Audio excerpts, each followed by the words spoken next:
अस्सलाम वालेकुम स्टूडेंट्स, मैं हूं अब्दुल कुद्दूस बेग, आपका फिजिक्स टीचर। स्टूडेंट्स, आज हम चैप्टर नंबर 4 के 2 न्यूमेरिकल्स को डिस्कस करेंगे which are very important and these are numerical number 5 and numerical number 6। तो स्टूडेंट्स, लेक्चर को स्टार्ट करने के लिए चलते हैं वाइट बोर्ड की तरफ। स्टूडेंट्स, स्टार्ट करते हैं numerical number 4.5 which states that a 1000 kilogram automobile at the top of an incline 10 meter high and 100 meter long is released and rolls down the hill. What is its speed at the bottom of the incline if the average retarding force due to friction is 480 Newton? Dear students, numerical की statement को समझने के लिए हम एक diagram consider करते हैं। For example students, this is an inclined plane जिसकी टोटल हाइट है 10 मीटर्स और स्टूडेंट्स इस इंक्लाइंड का टोटल डिस्टेंस कितना है? It is equal to 100 meters. For example, there is an automobile at the top of the incline जिसको हम release करेंगे तो वो रोल करती हुई डाउनवर्ड डायरेक्शन में मूव करेगी। तो स्टूडेंट्स, अगर फ्रिक्शन की वैल्यू और एवरेज रिटार्डिंग फोर्स की वैल्यू 480 न्यूटन हो तो बॉटम पॉइंट पर, लोअर पॉइंट पर ऑटोमोबाइल की स्पीड की वैल्यू क्या होगी? तो स्टूडेंट्स, अगर हम इनिशियल पॉइंट की बात करें तो ऑटोमोबाइल रेस्ट की हालत में है तो उसकी इनिशियल स्पीड क्या होगी? 0 मीटर पर सेकेंड, जिसको हम v1 से रिप्रेजेंट कर सकते हैं। लेकिन स्टूडेंट्स, इस पॉइंट पर ऑटोमोबाइल की हाइट मैक्सिमम है जिसको हम h1 से रिप्रेजेंट कर सकते हैं। तो स्टूडेंट्स, मैक्सिमम पॉइंट पर ऑटोमोबाइल के अंदर सारी की सारी एनर्जी पोटेंशियल एनर्जी की फॉर्म में मौजूद होगी। लेकिन जैसे ही ऑटोमोबाइल बेस पॉइंट के पास पहुंचेगी, बॉटम पर पहुंचेगी, तो स्टूडेंट्स उसकी हाइट 0 हो जाएगी जिसकी वजह से पोटेंशियल एनर्जी 0 हो जाएगी। लेकिन उसकी स्पीड मैक्सिमम होगी, तो स्पीड मैक्सिमम होने की वजह से इस पॉइंट पर ऑब्जेक्ट के अंदर सारी की सारी एनर्जी काइनेटिक एनर्जी की फॉर्म में मौजूद होगी। तो स्टूडेंट्स, हमने बॉटम पॉइंट पर कार की स्पीड कैलकुलेट करनी है। नाउ स्टूडेंट्स, डायग्राम की मदद से स्टेटमेंट को समझने के बाद अब हम गिवन डाटा लिखते हैं। जैसा कि स्टेटमेंट में गिवन है, the mass of the automobile is equal to 1000 kilogram and students the height of the incline is also given is equal to 10 meters. Now students, inclined surface का total distance भी given है जिसे हम d से भी represent कर सकते हैं और s से भी रिप्रेजेंट कर सकते हैं and it is equal to 100 meters. Now students, statement के लास्ट पर एवरेज रिटार्डिंग फोर्स की वैल्यू भी गिवन है जिसे हम फोर्स ऑफ फ्रिक्शन भी कह सकते हैं। तो स्टूडेंट्स, रिटार्डिंग फोर्स की वैल्यू है 480 न्यूटन और इसे हम स्मॉल f से रिप्रेजेंट करेंगे। नाउ स्टूडेंट्स, डाटा को कंप्लीट करने के बाद हमारी नेक्स्ट हेडिंग होगी टू फाइंड की। तो स्टूडेंट्स, इस न्यूमेरिकल में हमने ऑटोमोबाइल की फाइनल स्पीड कैलकुलेट करनी है at the bottom of the incline. तो हम लिखेंगे we have to find the speed of automobile at the bottom of incline जिसे हम v से रिप्रेजेंट करेंगे and it is unknown. Now students, हमारी नेक्स्ट हेडिंग होगी फॉर्मूला की कि इस न्यूमेरिकल को हम किस फॉर्मूला या किस इक्वेशन की मदद से सॉल्व करेंगे। तो स्टूडेंट्स, याद रखिएगा, इस न्यूमेरिकल को हम सॉल्व करेंगे with the help of the concept of interconversion of potential energy and kinetic energy। तो स्टूडेंट्स जैसा कि आप डायग्राम में भी देख सकते हैं कि इनिशियली ऑटोमोबाइल की हाइट मैक्सिमम है, जिसकी वजह से इसकी पोटेंशियल एनर्जी मैक्सिमम होगी। लेकिन अगर हम बॉटम पॉइंट की बात करें तो उस पॉइंट पर ऑटोमोबाइल की वेलोसिटी या स्पीड मैक्सिमम है, तो हम कह सकते हैं कि बॉटम पॉइंट पर ऑटोमोबाइल की काइनेटिक एनर्जी मैक्सिमम है। तो इंटरकन्वर्जन के कॉन्सेप्ट के मुताबिक हम लिख सकते हैं loss in potential energy is equal to gain in kinetic energy. लेकिन स्टूडेंट्स इस केस में ऑटोमोबाइल की सारी पोटेंशियल एनर्जी सारी की सारी काइनेटिक एनर्जी में कन्वर्ट नहीं होगी, because there is the retarding force और there is the force of friction. तो स्टूडेंट्स हम आगे लिखेंगे plus work done against friction. Potential energy का कुछ पोर्शन वेस्ट होगा वर्क डन अगेंस्ट फ्रिक्शन में। अगर इस न्यूमेरिकल में फ्रिक्शन बिल्कुल भी ना होती तो स्टूडेंट्स ये फॉर्मूला किस तरह से हमने यूज़ करना था, loss in potential energy is equal to gain in kinetic energy. Now students अगर हम पोटेंशियल एनर्जी और काइनेटिक एनर्जी के फॉर्मूलाज को पुट करें तो स्टूडेंट्स जैसे कि आपको मालूम है पोटेंशियल एनर्जी किसके इक्वल होती है, mgh के इक्वल। काइनेटिक एनर्जी किसके इक्वल होती है, 1/2 mv² के इक्वल। और students work done against friction का फॉर्मूला क्या होगा, F मल्टीप्लाई बाय d और S means force of friction multiply by distance. Now students इस इक्वेशन को हम इक्वेशन नंबर 1 कह सकते हैं। अब हम अपनी नेक्स्ट हेडिंग लिखेंगे सॉल्यूशन की। तो स्टूडेंट्स इस न्यूमेरिकल को सॉल्व करने के लिए हम इक्वेशन नंबर 1 में गिवन वैल्यूज को पुट करेंगे। तो students mass of the automobile कितना है, 1000 kilogram. The value of g is 9.8 metre पर second square and the value of height is equal to 10 metres. Now students 1/2 will remain as it is. The value of mass of the automobile is equal to 1000 kilogram. V square will remain as it is, plus the value of force of friction is equal to 480 Newton multiplied by the value of distance which is equal to 100 meters. Now students सबसे पहले हम left hand side में मौजूद values को multiply करवाएंगे। तो multiply करवाने से लेफ्ट हैंड साइड का फाइनल आंसर किसके इक्वल आएगा स्टूडेंट्स, 98,000 के इक्वल। और अगर हम यूनिट की बात करें तो यूनिट आएगा किलोग्राम मीटर स्क्वायर पर सेकेंड स्क्वायर। नाउ स्टूडेंट्स हम इक्वल का साइन लिखेंगे। स्टूडेंट्स जब हम 1000 को 2 के साथ डिवाइड करेंगे तो स्टूडेंट्स हमारा आंसर आएगा 500 kilogram. V square as it is रहेगा। नाउ स्टूडेंट्स जब हम 480 को 100 से मल्टीप्लाई करवाएंगे तो हमारा आंसर आएगा 48,000। और अगर हम यूनिट की बात करें तो यूनिट लिखेंगे न्यूटन मीटर। नाउ स्टूडेंट्स जैसा कि आपको मालूम है न्यूटन मीटर हो या फिर किलोग्राम मीटर स्क्वायर पर सेकंड स्क्वायर हो, ये दोनों किसके इक्वल होते हैं, जूल के इक्वल। तो स्टूडेंट्स हम लिखेंगे 98,000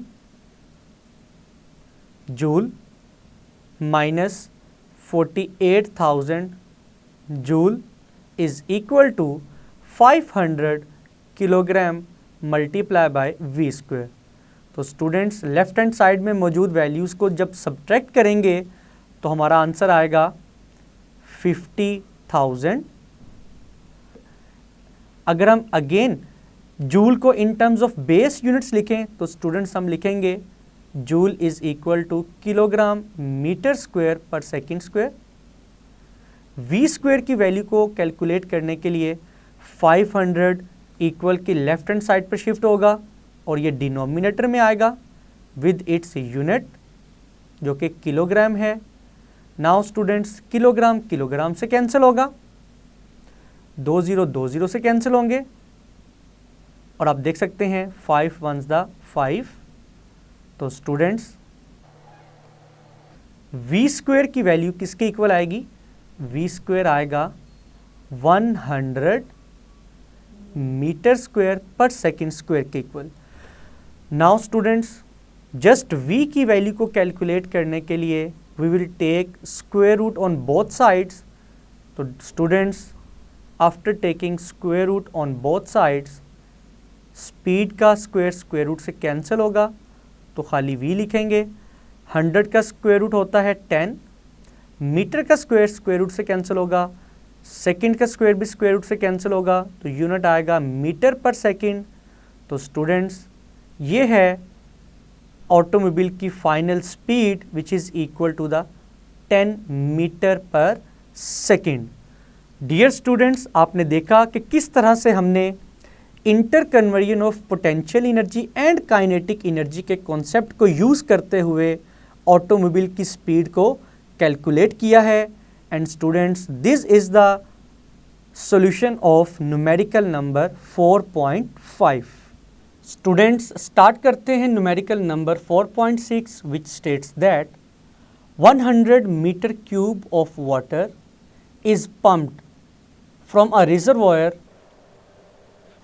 reservoir into a tank 10 meter higher than the reservoir in 20 minutes. If density of water is 1000 kilogram per meter cube, find the increase in potential energy and the power delivered by the pump. तो students जैसा कि statement को read करने से मालूम हुआ कि इस न्यूमेरिकल के 2 पार्ट्स हैं। फर्स्ट पार्ट में हमने इंक्रीज इन पोटेंशियल एनर्जी की वैल्यू को कैलकुलेट करना है और सेकंड पार्ट में हम the power delivered by the pump calculate करेंगे। लेकिन स्टूडेंट्स सबसे पहले हम गिवन डाटा लिखेंगे। तो स्टूडेंट्स सबसे पहले कौन सी फिजिकल क्वांटिटी गिवन है? The volume of the water is given, जिसे हम कैपिटल V से रिप्रेजेंट करेंगे and it is equal to 100 metre cube. Now students अब हम हाइट की वैल्यू लिखेंगे कि वाटर टैंक रेजरवॉयर से कितनी हाइट पर मौजूद है। It is equal to 10 meters. And students total time कितना रिक्वायर्ड है? It is equal to 20 minutes. लेकिन स्टूडेंट्स टाइम कैसे यूनिट है? सेकंड्स।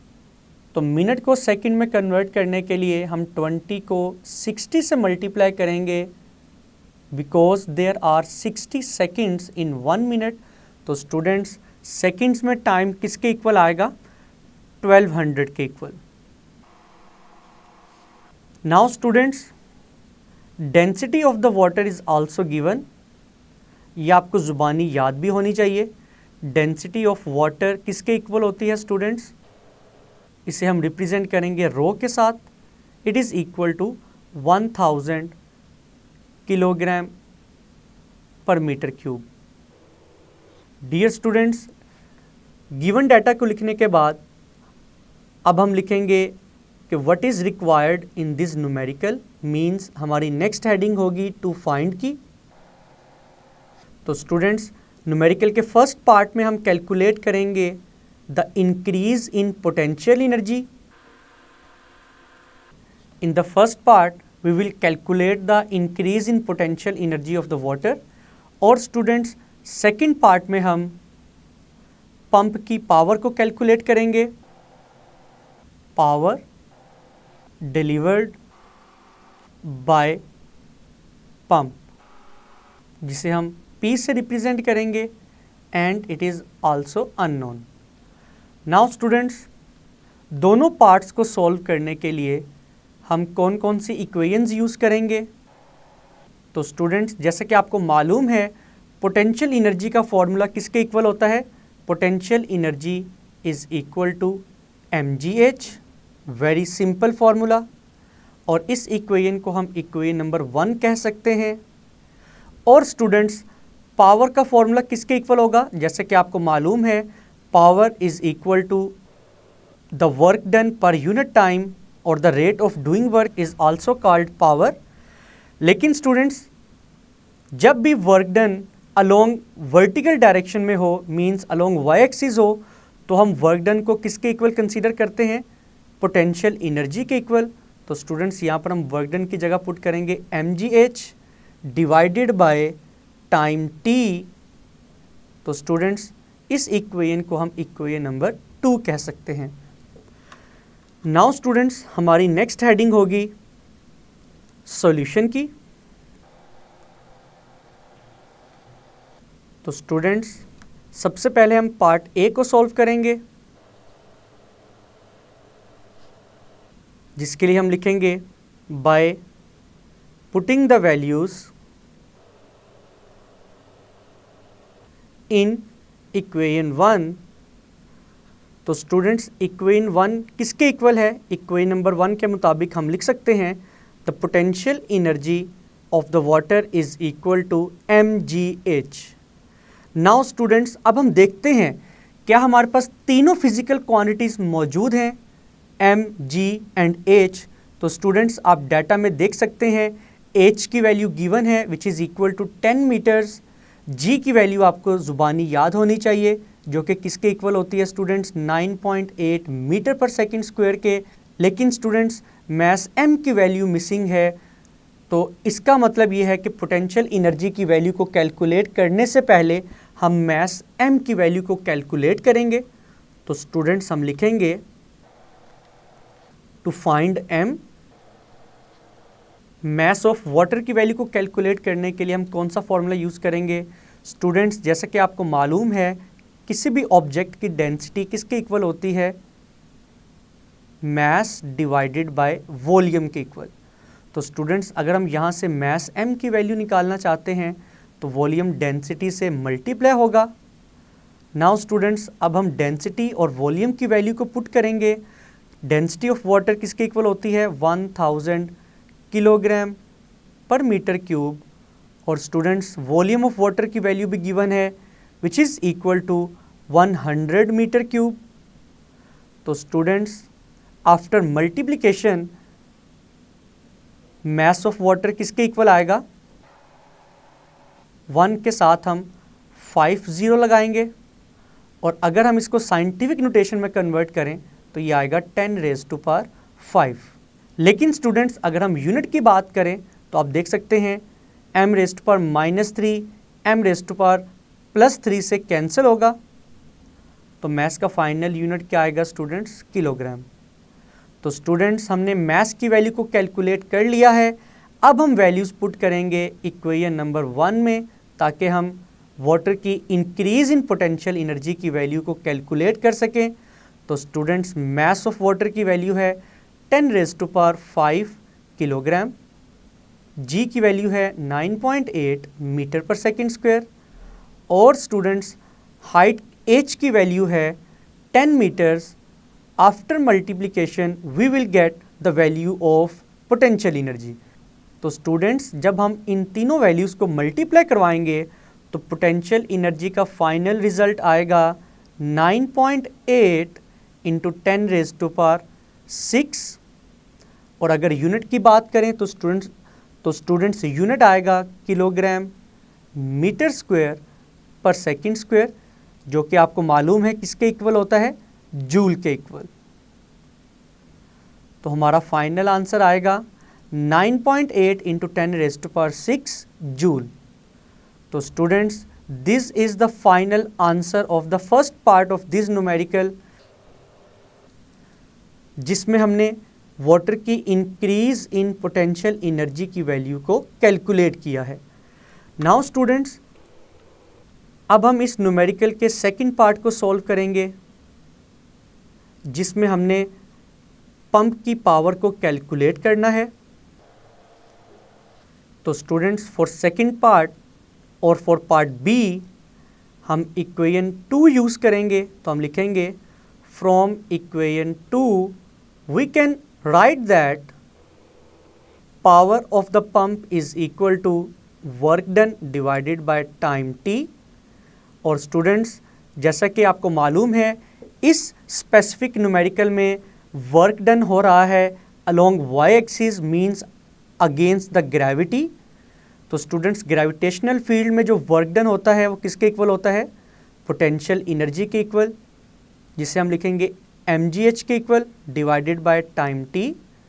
तो स्टूडेंट्स, mgh की वैल्यू किसके इक्वल है? पोटेंशियल एनर्जी के equal divided by time t। Potential energy की वैल्यू को अभी हमने कैलकुलेट किया है फर्स्ट पार्ट में, जो कि किसके इक्वल है? 9.8 इंटू 10⁻⁶ जूल के इक्वल डिवाइडेड बाय टाइम की वैल्यू है 1200 सेकेंड्स। तो स्टूडेंट्स, जब हम इन दोनों वैल्यूज़ को डिवाइड करवाएंगे तो पावर का फाइनल आंसर आएगा 8.16 इंटू 10⁻³ और अगर हम यूनिट की बात करें स्टूडेंट्स, तो यूनिट आएगा जूल पर सेकेंड, जो कि किसके इक्वल होता है? वॉट के इक्वल।